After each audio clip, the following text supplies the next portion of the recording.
बरं झालं सुभेदार तुम्ही आलात. या चर्चेला तुम्ही हवेच होतात. आम्ही आऊसाहेबांना शब्द दिलाय. रयतेच्या सुरक्षेसाठी 1 मासाच्या आत आम्ही कोंडाणा ताब्यात घेऊ. आणि म्हणूनच या मोहिमेचा बेल भंडार आम्ही स्वतः उचलायचं ठरवलं.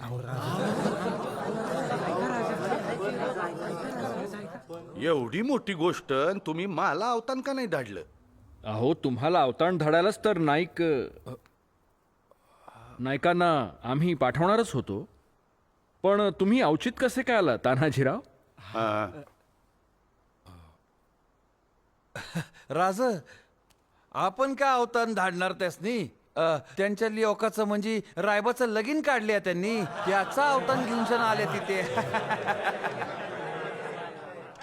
असं होय.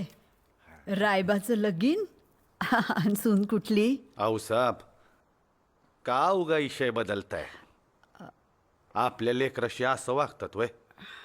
म्हणजे तिकडं मोठ्या कामात राजांनी गनिमाची रेवडी उडवायची आणि आम्ही लग्नाच्या पंक्तीत बसून हात बांधून जिलब्या उठवायच्या? अहो, तसं नाही सुभेदार. तसं नाही तर मग कसं राज?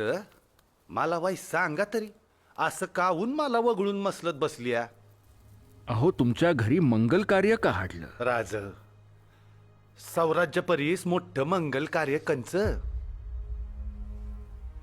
आम्ही असताना राज सवता कोंडाण्यावर जाणार, आगीत उडी घालणार, वाघाच्या तोंडी मान देणार. आव मग आमचा उपयोग काय? वटांवर या मुठमुठ मिशा कशाला? या पराती एवढ्याला छात्या कशाला? ए मुदगलावानी टणक दंड कशाला? ही मजबूत मनगट कशाला? कशाला मिशांना पीळ भरायची आऊसाहेब? तानाजी, नाही. अब्जुल्ल्याच्या वक्ती एक ठीक होतं. तो सवता राजांची भेट घेतल्या बिगर मानाया तयार नव्हता. तेव्हा राजांनी सवता त्याच्याशी अंगेजनी केली ते ठीक. अहो, पर आता आम्ही असताना राजांनी जुजात कशा पाय उडी घ्यायची म्हणतो म्या? ते काही नाही. कोंडाणा घेतल्या बिगर माझ्या घरातलं मंगल कार्य होणार नाही. कोंडाण्याचं पान म्याच उचलणार.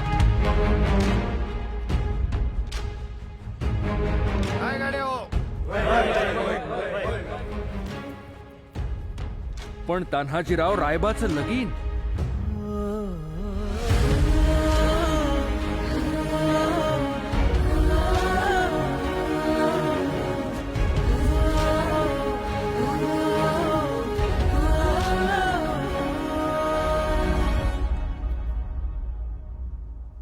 राज, आधी लगीन कोंढाण्याचं, मग रायबाचं.